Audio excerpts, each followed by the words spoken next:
Hello, good morning, नमस्कार। सभी का स्वागत है स्पिरिचुअलिटी मैटर्स अध्यात्म की और मेरे इस चैनल पे। आई होप सब अच्छा कर रहे होंगे अपनी लाइफ में, लाइफ को एंजॉय कर रहे होंगे, गीता सत्र का आनंद ले रहे होंगे और इस गीता ज्ञान से बहुत कुछ सीख रहे होंगे।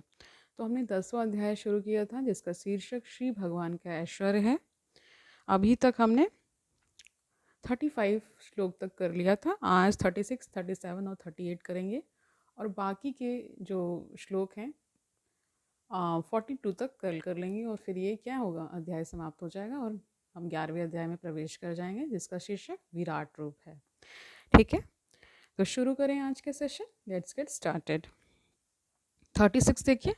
द्यूतम छल्य ताम अस्मि तेजस्विनाम अहम जया अस्मि व्यवसाय अस्मि सत्वम सत्ववताम अहम। इसका पूरा अर्थ देख लीजिए। मैं छलियों में जुआ हूँ और तेजस्वियों में तेज हूँ। मैं विजय हूँ, साहस हूँ और बलवानों का बल हूँ। इसका तात्पर्य देखिए। ब्रह्मांड में अनेक प्रकार के छलियाँ हैं। समस्त छल कपट कर्मों में द्यूत क्रीड़ा यानी जुआ को बोला है ना, सर्वोपरि है और यह कृष्ण का प्रतीक है। परमेश्वर के रूप में कृष्ण किसी भी सामान्य पुरुष की अपेक्षा अधिक कपटी यानी छल करने वाले हो सकते हैं। यदि कृष्ण किसी से छल करने की सोच लेते हैं तो कोई उनसे पार नहीं पा सकता। तो ये भी एक भगवान का गुण है कि अगर वो छलने पे आ जाए तो बड़े से बड़े छलिया को भी क्या पराजित कर देते हैं। उनकी महानता एकांगी न होकर कर सर्वांगी है। वे विजयी पुरुषों की विजय हैं। वे तेजस्वियों के तेज हैं। साहसी तथा कर्मठों में वे सर्वाधिक साहसी तथा कर्मठ हैं। वे बलवानों में सर्वाधिक बलवान हैं। जब कृष्ण इस धराधाम में विद्यमान थे तो कोई भी उन्हें बल में हरा नहीं सकता था। यहाँ तक कि अपने बाल्यकाल में उन्होंने गोवर्धन पर्वत उठा लिया था। ये तो कथा सबको पता होगी। भगवान ने स्वयं अपनी उंगली पे, इस पे यानी कि लास्ट जो फिंगर होती है उस पे उठाया था। ठीक है, उन्हें ना तो कोई छल में हरा सकता है, न तेज में, न विजय में, न साहस में तथा न बल में। ठीक है, कोई नहीं हरा सकता उनको। 37 देखिए। ऋषीणाम वासुदेव अस्मि पांडवानाम धनंजय मुनीनाम अपि अहम व्यासः कवीनाम उष्णा कवि ही। ठीक है, तो उष्णा कौन है? उष्णा शुक्राचार्य को भी बोला जाता है, तो एक नाम उनका उष्णा भी है। तो उसका पूरा अर्थ देख लीजिए। मैं वृष्णि वंशियों में वासुदेव और पांडवों में अर्जुन हूँ। मैं समस्त मुनियों में व्यास तथा महान विचारकों में उष्णा हूँ। इसका तात्पर्य देखिए। कृष्ण आदि भगवान हैं और बलदेव कृष्ण के निकटतम अंश विस्तार हैं। कृष्ण तथा बलदेव दोनों ही वसुदेव के पुत्र रूप में उत्पन्न हुए, अतः दोनों को वासुदेव कहा जा सकता है। दूसरी दृष्टि से चूंकि कृष्ण कभी वृंदावन नहीं त्यागते, अतः उन्हें जितने भी रूप अन्य कह रहे हैं कि अतः उनके जितने भी रूप अन्यत्र पाए जाते हैं वे उनके विस्तार हैं। ठीक है, समझ गए।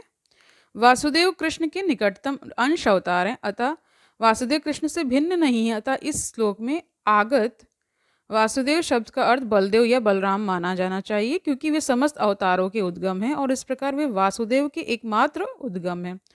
भगवान के निकटतम अंशों को स्वांश यानी व्यक्तिगत या स्वकीय अंश के लिए बोला गया है कहते हैं, और अनेक प्रकार के भी अंश हैं जो भिन्नांश, विभिन्नांश यानी कि विभिन्न जो आम, आपके जो अंश हैं उनकी बात हो रही है। तो यानी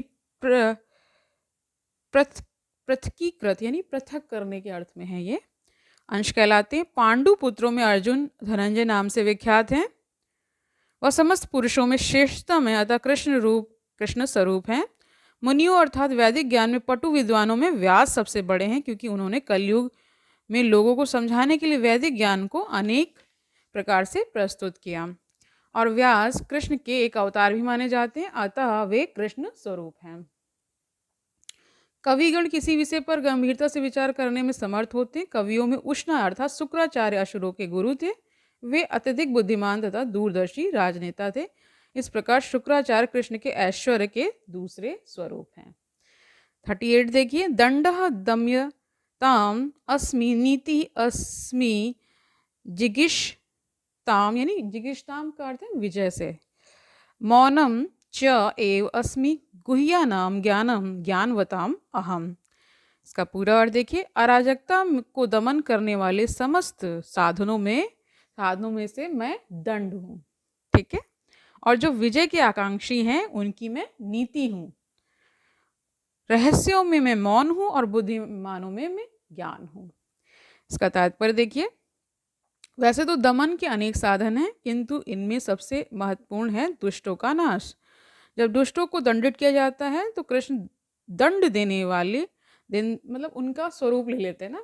जैसे कि क्योंकि उन्होंने कंस का वध करना था, इसलिए कृष्ण अवतार लिया था, और अपने माता पिता को भी जो भी उनके ऊपर अत्याचार हो रहा था उससे उन्होंने मुक्त किया था। अनेक और भी उन्होंने लीलाएं की, वो सभी लोग जानते हैं। ठीक है, तो आगे क्या बता रहे हैं, तो दंड देने वाला कृष्ण स्वरूप होता है।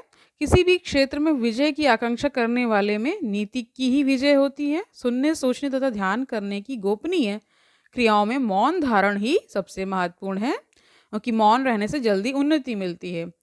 अब देखिए, बहुत सारे लोग चुप नहीं रह पाते हैं, लेकिन मौन का भी बहुत महत्व है। आध्यात्मिक जो ये अध्यात्म की दुनिया है, the world of spiritual path, ठीक है, उसमें क्या है, साइलेंस क्या है, मोस्ट इम्पॉर्टेंट है।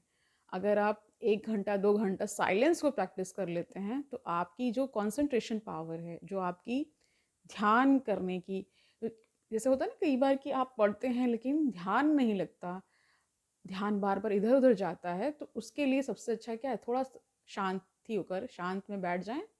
ठीक है, पद्मासन में बैठ जाएं और फिर उसके बाद खुद को ही देखना शुरू करें, उससे लाभ होता है। ठीक है, तो आगे क्या बता रहे हैं, सुनने, सोचने तथा ध्यान करने की गोपनीय क्रियाओं में मौन धारण ही सबसे महत्वपूर्ण है, क्योंकि मौन रहने से जल्दी उन्नति मिलती। तो यहाँ जो जल्दी उन्नति का मतलब कहा गया है, वो क्यों कहा गया है, क्योंकि उससे आप में धैर्य आता है, बाकी सारे गुण भी क्या होते हैं, आपके अंदर आते हैं, तो उससे कल्याण होने की संभावना बढ़ जाती है। ओके, ज्ञानी व्यक्ति वह है जो पदार्थ तथा आत्मा में भगवान की परा तथा अपरा शक्तियों में भेद कर सके।